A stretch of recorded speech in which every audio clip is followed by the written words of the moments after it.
to start off, just right off the bat, we need to have two things on our gospel library ready to go for the training for this hour. So go to your gospel library, go to seminaries and institutes. This is where I may need the coordinators helping people if they don't know where to find these. Jay and Scott, we're talking. Jay and Scott. Oh, yes. Yeah. So I may need you to help people find these things. We need two things brought up on your gospel library app. I need you to have the core document open in one window, and I need you to have the Doctrinal Mastery Doctrine and Covenants teacher manual open in the other window. So we've been talking about doctrinal mastery since post-lunch. And for those of you who've been around more than 2 years, recognize that things have changed from scripture mastery to doctrinal mastery. One of those changes has been the practice exercises. Why do you think we have included practice exercises? That's been included in the doctrinal mastery program. What's the benefit or the function of practice exercises? Have the skills to apply the doctrine to their real life. So how does practice exercises help them have the skills? Because you got to practice. Got to practice. Any other thoughts on why we do practice exercises as part of doctrinal mastery? Whereas in scripture mastery we didn't have to practice exercises.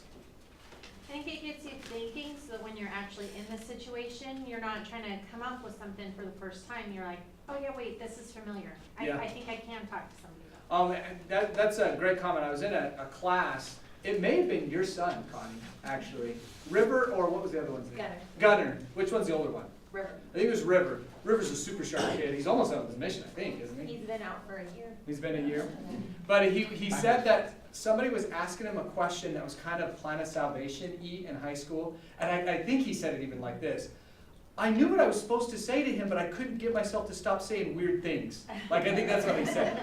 And I just thought, that's what we're trying to do is, because I was in a situation just like that when I was in high school where this girl was asking me about the Mormon concept of heaven, and I was in the weeds on stuff. And I was like, why am I saying such weird things right now? Stop saying weird things. And then I said another one. And so this is helping us get the answers in us and practice saying them so we can stop saying weird things. You might ask him in your next mission letter, have you stopped saying weird things? I bet he's got it figured out now as a missionary. I thought it was so good, though. I loved it. And so, yeah, we're trying to practice. In your doctrinal mastery, let's go to page, I don't know what it's going to look like in electronics. It's in the introduction part. It's like page 8. I'll show you where it says it, though. It's in the... I think it's in the instructions. Or yeah, it's in the instructions. Okay, you got it there. It's going to say there's a bolded heading that says practice exercises. Do you see that? Yeah, it's in the introduction. If you can grab that, if you'll go ahead, Brother Hardy, and read it for us. We're going to look for, there's a couple of reasons why in this paragraph, 2 paragraphs actually, right? Isn't it 2 paragraphs? Yes. Why practice exercises are happening. Go ahead. So you want both exercises? Yep, both paragraphs. Correct. Most learning experiences provide at least one practice exercise for students. These exercises typically consist of case studies, role-play scenarios, or questions that students can participate in or to discuss together in small groups or as a class. These exercises are vital to helping students understand how the doctrinal statements they have been learning are relevant to modern circumstances. You may adapt the practice exercises according to the needs and interests of your students. The exercises also emphasize how the doctrines students have learned can bless and assist them in living the gospel and explaining their beliefs to others in a non-threatening, inoffensive way. Before each practice exercise, it is important that you review the principles of acquiring spiritual knowledge with your students. Because the practice exercises are vital to helping students remember and then apply what they have learned to their everyday circumstances, please ensure that you provide sufficient class time for students to complete these exercises. Okay, so we got some of the answers you guys said, but what did you see in there? Why do we have these practice exercises? A couple times it even uses the word vital. Vital to helping students remember and identify with their learning. Why else did it say we're doing these? Like how it says, the exercises emphasize how the doctrine students have learned can bless and assist them in living the gospel and explaining their beliefs to others in a non-threatening and offensive way. Yeah. how to So you live can live and explain. and non-threatening, and what was the other one? Inoffensive. And inoffensive. And non-weird. And non-weird. How they're relevant. Okay, and then, yeah, what's the line that says relevance? Oh, you weren't supposed to ask me that. Sorry, no, but that's a good one, right?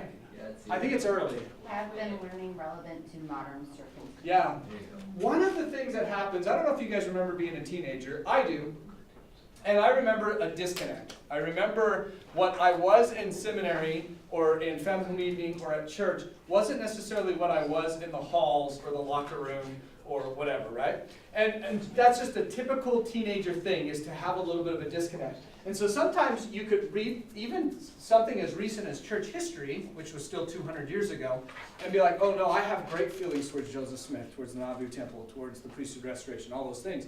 And then not see any connection to what that actually though means when I go with my friends for lunch, right? So this helps bridge the gap or make a connection to the relevance of these things in their lives. And so putting them through these situations where they're going to practice certain things will help them to make those connections. So, what are your concerns with facilitating practice exercises? Some of you have spent 2 years facilitating practice exercises, so you have concerns that are real because you've seen them and they've actually happened. And some of you, it's all hypothetical right now. And so what are maybe the concerns you think you might run into? Well, what's hard about practice exercises? Your kids don't answer. Okay? So a lack of participation? Or Okay. they don't take them seriously. I Okay? used to have to preface it with, we're, this is not a joke. We're not trying to be funny with your partner or your friend. Like, let's actually think about this and how it relates to our lives. But yes, I would have a hard time with them, either because they thought it was cheesy or whatever. So we'd have to kind of, okay, now I need you to be serious about Okay. this. And when they would hear me say that, then they would not goof off as much. As much. Yeah. Okay. Any other concerns with the practice exercises or things that make it hard? Applying it to online. Yeah. How do you practice something removed by a virtual situation, right? Anything else? Go ahead, Matt. How do you find the time to get all this in when you're trying Time. to also teach the lesson? To give them 15 minutes or something like that? I mean, to really practice and apply and Yeah, talk to your group and at work least it 15 on. minutes. Yeah, I mean. Yeah. it's- If you're going to do it right, I mean, it's going to take at least 15 minutes. So time, how do you get them to even do anything once it's presented? How do you get them to not be so goofy if they're a fun class that likes to be goofy? How do you do it when they're in all different parts of Illinois looking at it on a screen and they're not even in the same room with anybody else? And these are all some of the problems. Any other challenges, problems that come with the practice exercises that you've seen or you're afraid of? I mean, other than sleeping. You were the student. So kind of the same. How do we get them to engage in this thing, right? So what I've done in the little chart that I've handed out to you is I went through, because I'm a nerd and I have all day to think about these things, I was curious what these practice exercises look like this year in Doctrine and Covenants. Each year we're learning new things, and so each year the curriculum is like a fascinating new stab at it, right? And so I was looking at these, and you'll notice that in the 2 chapters that I just had Brother Hardy read, it brought up this idea that there's kind of really 4 setups. There's questions, case studies, scenarios, and role plays. Did you hear that in there? And I went through and I was like, well, what's a case study versus a scenario, and what's a question doing that a role play does? And so as I looked through it, now this is just Brother Anderson. This isn't a dictionary thing at all, but this is kind of how I read it. You can read it however you want. I saw when a question's brought up, it's an opportunity to treat it like it's your own personal question and go look for some answers, right? When you're doing a case study, you're analyzing a particular case, and you're kind of just removed from it, and you're just looking at it and seeing what applicable doctrines or principles are there. And I think it's different from the scenario because in a scenario, you're actually going to put yourself in it and try to respond. So I don't know if it really matters if we get all caught up in the difference between the two. But then a role play is where you actually respond, like you're in the situation responding, whereas a scenario you might just think about it and talk about it, which, let's be honest, we all would rather do this than this, but we'll get to that in a second. Is a case okay? study true in scenarios? It doesn't have to be though, right? But it's like, here's a case, and you be a dispassionate observer of it, but look at for the doctrines and principles of what's happening. Whereas a scenario, it's like, this is your best friend, and he said this, you know, or whatever. And so there's these like different setups, and you'll notice that in the first category, I just kind of went through and I was like, that one seems more like a question. That one's more of a case study. That one looks like a role play. That one's a scenario, and I just tried to plot it out. I noticed, now this is just again me, but I noticed there was kind of 4 types of exercises that result from this. Sometimes it was the manual is inviting you to have your students present something, which is just have a student or a group of students or a representative from each group stand in front of the class and deliver. I actually really hate these because whatever, right? You know, I'd much rather kids present it to each other, but when they get in front of the class, something funny happens. Anyway, but it does have those, and you might find some, you know, reasons for that. There are some that are practices where you're actually going to put yourself in the situation and say it, practice not saying the weird thing or whatever. There is analyze and discuss. Now look down your right column. Do you notice a pattern I noticed? What's the pattern? A lot of them.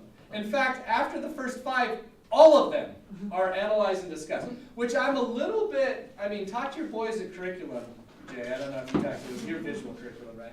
And I've talked to those people. It seems like they threw in the towel after about halfway through, and they're just like, just talk to it about it with the kids. The reason this is valuable, but this is default, and this is not going to be enough, I feel like, to do what we're trying to do here. We do a lot of discuss and analyze, but it's in there, and that's one of the types of exercises. And then there's the personal study exercise. I think there's one that does it, where you just kind of take it like it's yourself, and you're trying to train the students to handle these things on their own. So, Go ahead. so the other thing you notice though is, I think they want you to get to a place where you don't have to practice those things anymore. It's a natural thing. And really, if you don't analyze, if you can't break down a scripture or break down a question, then you better get back to the drawing board and figure out how to do that, because really, that's the beginning, isn't it? Well, that's where the real world operates in. Analyze and discuss. So I agree with you. Here's my concern with analyze and discuss. It's the safest of the practice exercises. Because I'm about to put you guys in some role play situations here in a second, and you're going to rather analyze and discuss than actually role play. Right? And that's because we'd rather just talk about it than actually do it. And so I'm with you though, and I think that they've got to learn how to do this. And if your kids are struggling engaging and sleeping and whatever, it may be because we need to go back to the drawing board a little bit on helping them analyze and discuss this thing. But the reason I plot this out here, and it's not to demonize, I guess, any one of these activities, but it's for you to be thoughtful about these practice activities as you go through the year, that you're trying to help your students become better at these things. And you might get to, like, I don't know, Ordinances and Covenants Part 2. It's a case study. It's another analyze and discuss. You've done it now 4 times. And you might think, you know what? This is an opportunity for them to really practice empathetic listening.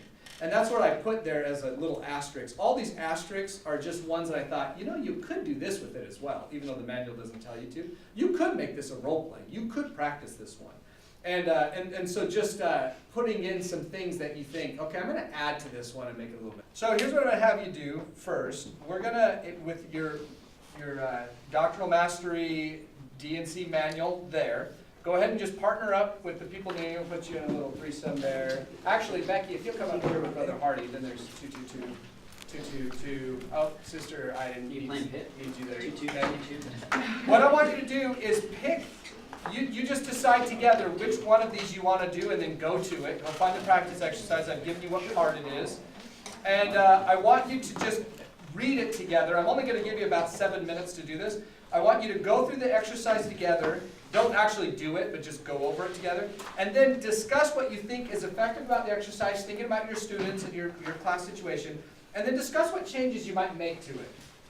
to make it more effective for your kids or what you would want to do with it. All right, I know you're not done, but let's go ahead and come back together. If nothing else, this helped you all find where it is, so that's good. As you kind of tore into a little bit and saw what these practice exercises actually look like in your manuals, any insights, any thoughts, any questions, concerns, things you were happy about, things you're concerned about? We'll do that for a second or two. Anything? They're not big enough to be seen. You got to upgrade to an iPhone 10, sorry. This week, sister, I forgot it. Joy. Yeah, and you guys have a budget. Print it up if you prefer to print it up and send us the bills. But yeah, it's nice to have it written out, right? Anything about the activity itself? It's exactly like Pathways, so if you guys decide to do that. It's almost like the same church wrote both of them or something. Weird. I didn't know you guys did that. I like it's very, this one could be very, it's students driven. Yeah. And we talked about how instead of having each group have a job, have small groups and each person in the group Have a have job. one of these jobs. So then there's more of a discussion in the little group because Totally. everybody's looking for It's a something good different. adjustment. But yeah, I can see how this one in particular, really as a teacher, I would just give them the handout and I could kind of walk away. Yeah. You know, when Doctrinal Mastery 2 years ago was first handed out, I was like, oh, good. This will force teachers to get out of the way. Because it really ought to be, these practice exercises should be 90% your students, 10% you, guiding a little bit.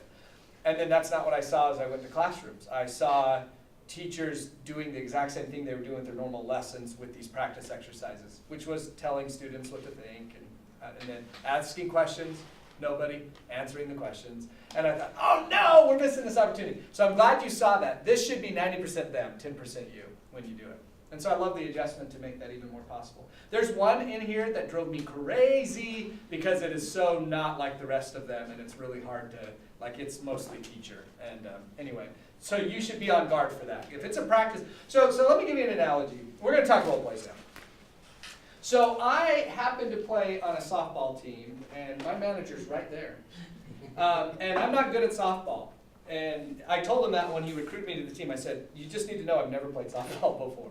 And he's like, that's all right, we just need people. And so I came. And I'm awful at it, actually. But I have fun, and I think we have fun as a team. In order to get good at a sport that you're not good at, what has to happen? Okay, but what does that mean? Like, I could show up to a thing called practice. You've got to be doing it, right? If I were to sit here and Coach Dave Bodie were to stand in front of me and say, this is how you hit. You got to have your hands like this, and you got to do this, and you got to watch me do it. And he goes and he does it all. Do I know how to hit? No. You can know all the theories in the world. We can analyze and discuss this thing to death, and I'm not going to be good at it. You can only get good at it if you yourself grab the bat, you yourself face a pitcher, you yourself, right? And then you get coached as you go along.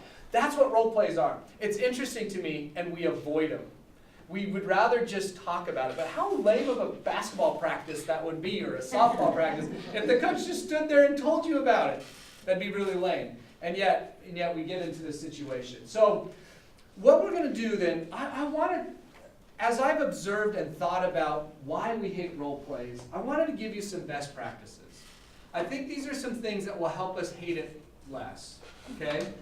First of all, probably try not to say role play to your students. I think there's too much baggage. What are some other ways you could say it besides role play? Practice. You could just say practice. What else could you say? We're gonna live it. We're going to live something right now. We're going to actively do this, right? You say role play, and everybody's like, they're thinking drama class. They're like, I don't want to act, right? And so maybe just get rid of role play, right? Both those words have drama in them. As much as possible, or at least try to minimize, get rid of the pretending part of a role play. I think that's part of the problem sometimes is that it's contrived. Like there was one in the first year. It's like, Eduardo's on a soccer team where they're handing out steroids. Wasn't there something like that? It's like, what do you do if you're on Eduardo's soccer team handing out steroids? And you're like, okay, I guess My daughter- let's all speak with, Latin American accents My and daughter like, picks up on that very quickly and she that it's shuts in. contrived. Yeah, she Okay. says, I know, when I read those, or when you hand those to me, Mom, or you tell us about them, I know exactly what I'm supposed to say if I'm the member of the church Yeah. or whatever, and she's like, I hate it. And all our kids actually can give us the answers they think we want them to give, right? So we've got to get rid of some of that. How can we do that? How do we minimize the pretend in a role play? Go ahead, Well, Scott. on that exact thing, I was going to a seminary class and doing a little bit of what Jay did, where I was talking to the teacher ahead of time, and she expressed concern about that role play, and she had 3 girls out of 4 that played on the volleyball team. I said, well, can you come up with a volleyball scenario instead? Or It's not better gonna be yet, steroids, it's not gonna be soccer, but what on the volleyball team? And she says, well, I do know there's a big problem, I think, with swearing or something. So she goes, I know there's, because the girls talk about that and how it makes them uncomfortable, and okay, well now, there's your scenario, That's a right? You've different just scenario. taken and you're just swapping it out. now you want to definitely have the parameters, right? Like we're trying to practice, I don't know, if it's like the restoration, we're trying to practice that doctrine. But yeah, why not bring it up to your kids and say, okay, so the practice they want us to do is this situation, but I don't think it's your situation. Can you guys think of a situation that you actually are in right now that maybe you want to practice? Suddenly we're taking a little bit more of the fake out of it and we're putting it more relevant.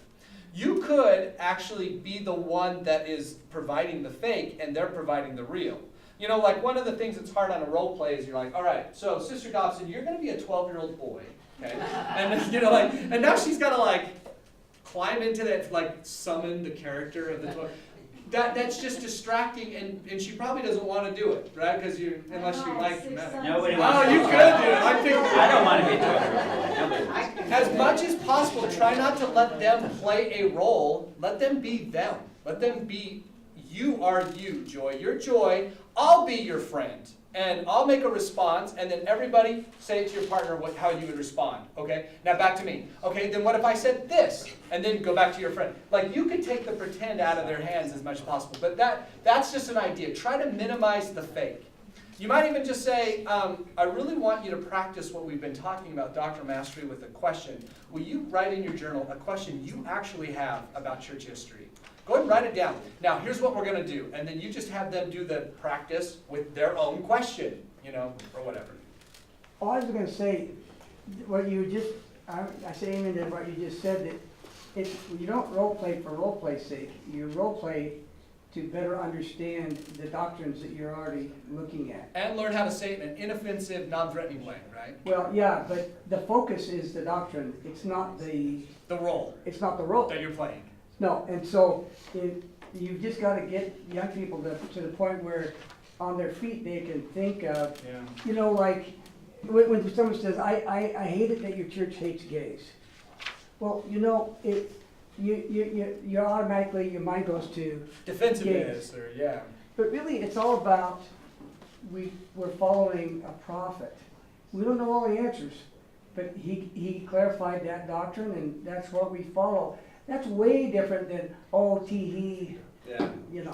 So in light of that, that's my third point is, if we're really trying to help them learn how to say things doctrinally in an inoffensive, non-threatening way, then the practice ought to be actually pretty short. Because you're just trying to learn how to do this certain thing. And it's when they get really long, then you are doing an act in a play, and nobody likes that either. So keep it short. And if you do want them to kind of carry on a little bit more, it should be after a lot of shorter drills, then putting it together. But those are kind of some of the practices. So, yes? Well, I had a thought as you were saying, let them decide. It might be different for each group, because if I was doing marriage and family, my seniors might do a different scenario than my 14-year-olds. Yeah, and especially if it was dating or whatever. Yeah, if you could have each group do their own scenario, that could be an interesting thing then to have them tell everybody, so what do you guys practice? Yeah. Yeah, because if the thing is that you're practicing a skill, who cares what the scenario is actually, as long as the skill and the doctrine are there. So we're gonna practice. I'm gonna be teacher, we have 15 minutes, and you are seminary students, but you don't play the role. You are you, okay? But we're gonna go through one of these practice exercises. Maybe, did anybody do this part 3 restoration? Anybody look at this one? Okay, this is good. It didn't matter if you did because I adjusted it anyway. But I just want to show you what it could look like with your students, and hopefully there's some value in it. We're praying that there's some value in it so that everybody can see how to do this in their own class. So here's our scenario. Okay? Imagine that a family member approaches you and says, quote, "I heard that Joseph Smith used a stone and a hat to translate the Book of Mormon. That just seems kind of strange to me. Is the Book of Mormon really the Word of God, or did Joseph Smith just make it up?" Okay, now I want you, first of all, let's break this down for a second. So we're just going to analyze and discuss this as a class. What is the first question that's asked in this scenario? What's the first question about? Did Joseph Smith use Stone and a hat. What's the real question? Did he make it up? Is the Book of Mormon made up? Do you see that in there? Okay. Now, they set this scenario up to be really easy to see that. What if they took that part off and the question just was, did Joseph Smith really put a stone in a hat? And that's all their question was. Is it still possible that the real question is, did the Book of Mormon, is it made up? Sure. How do you get to the bottom of that if the only question you got was the stone in the hat question? You've got to ask more questions, okay? All right, so just with that kind of in mind, we'll get to that in a second, but just understand, so that's our scenario, okay? Stone in the hat, church history, this is restoration. Okay, we're going to have you in groups of 3, actually. We need to do this because there's 3 principles of acquiring spiritual knowledge. So you guys are already in a group of 3. Let's go ahead and have Joy, you join those 2. Let's have you and Matt, will you just join that group, if that'd be all right? Let's have Darren, you'll join the 2 ladies behind you, and David, you'll join these 2 in front of you. Each one of you pick one of the principles of acquiring spiritual knowledge in your core document. So either active faith, examine with eternal perspective, or seek further knowledge through divinely appointed sources. Assign each one of you a different one, okay? So you're going to read your paragraph that your group assigned you, and you're going to think, all right, is there any concepts or thoughts or ideas in this section that could help the hat, the rock in the hat question? Okay, ready to go. I don't care. You're just going to read it to yourself, yeah? Active faith. Okay, here's what I'm going to report to you what I heard some of you say. I heard somebody in the active faith principle say something like this. Focus on what you already know. If you've read the Book of Mormon, you know it's true. Then if this question's kind of bothering you, just remember, though, that God's already told you something about the Book of Mormon. That's a really good thought. I heard somebody on the Seek Further Knowledge bring up the Gospel Topics page, that there is actually essays that talk about the translation of the Book of Mormon and the Seer Stone, if you wanted to know about that. So there's a place to go. I did not hear anybody talk about examine with eternal perspective. Anybody want to speak to that? How does that principle apply here? I just said that the end result, the Book of Mormon, affects my life in a really positive way now, and so that's my eternal perspective. Cool. It's kind of an active faith, but eternal perspective, right? What is the Book of Mormon actually doing right now? No, that's great. In the eternal perspective, we know that the Lord speaks to prophets. Yeah. And how he does How that, he does whether it. it's on a Leahona or on a stone or through a Urim and Thummim. Or a burning bush. Or direct revelation. Yeah. We understand the process. Really cool, really cool. All right. So great. So now, I've got a bunch of quotes. This is right out of the manual, and I just want to give them to you because we're about to practice with each other answering this question, but this will be helpful as you kind of get some apostles' ideas of some things. So here's Elder Maxwell. Many who read the Book of Mormon understandably desire to know more about its coming forth, including the actual process of translation. So it's natural to be curious about this. That was certainly so with faithful and loyal Hiram Smith. Upon inquiring, Hiram was told by the prophet Joseph Smith that, quote, it was not intended to tell the world all the particulars of the coming forth of the Book of Mormon, and that, quote, it is not expedient for him to relate these things. So Hiram asked Joseph, and Joseph said, don't worry about it. Thus, what we do know about the actual coming forth of the Book of Mormon is adequate, but it's not comprehensive. Whatever the details of the process, it required Joseph intense personal effort along with the aid of the revelatory instruments. Okay? Here's another quote from Elder Maxwell. Of course, the real revelatory process involved Joseph's mind and faith, which could not be seen by others in any case. While we do not have more disclosure concerning the process of translation of the Book of Mormon, perhaps the full process was not disclosed because we would not be ready to understand it, even if it was given. Perhaps, too, the Lord wanted to leave the Book of Mormon in the realm of faith, though it be drenched with intrinsic evidence. After all, Christ instructed Mormon, who was reviewing the Savior's own teachings among the Nephites, not to record all of them on the plates, because, quote, I will try the faith of my people. Perhaps the details of translation are withheld also because we are intended to immerse ourselves in the substance of the book rather than becoming unduly concerned with the process by which it was received. So Elder Maxwell is just giving you 5 possibilities, right? If you are curious about the seer stone, here's just a little bit about it. This is an actual picture of one of the seer stones Joseph had. Joseph's principal scribe Oliver stated that he looked through the Urim and Thummim. He was able to read the English and read in English the reformed Egyptian characters which were engraven on the plates. Some other historical accounts indicated that Joseph sometimes used this seer stone instead of the Urim and Thummim in translating the small oval stone referred to as a seer stone he discovered several years before he obtained the plates. There's a whole topic on it. These accounts indicate that Joseph would sometimes place either the interpreter or the seer stone in a hat to block out the light, which allowed him to better see the words that appeared in the instrument. So that's what we know, and according to Elder Maxwell, it's not comprehensive. And then this is President Uchtdorf, Elder Uchtdorf. See, I did it. Do you really believe that Joseph Smith translated with seer stones? How would something like this be possible? And I answer, yes. By the way, this was a Facebook message by Elder Uchtdorf. I answer, yes. That is exactly what I believe. This was done as Joseph said, by the gift and power of God. In reality, most of us use a kind of seer stone every day. My mobile phone is like a seer stone. I can get the collected knowledge of the world through a few little inputs. I can take a photo or a video with my phone and share it with my family on the other side of our planet. I can even translate anything into or from many different languages. If I can do this with my phone, if human beings can do this with their phones or other devices, who are we to say that God cannot help Joseph Smith, the prophet of the Restoration, with his translation work? If it is possible for me to access the knowledge of the world through my phone, who could question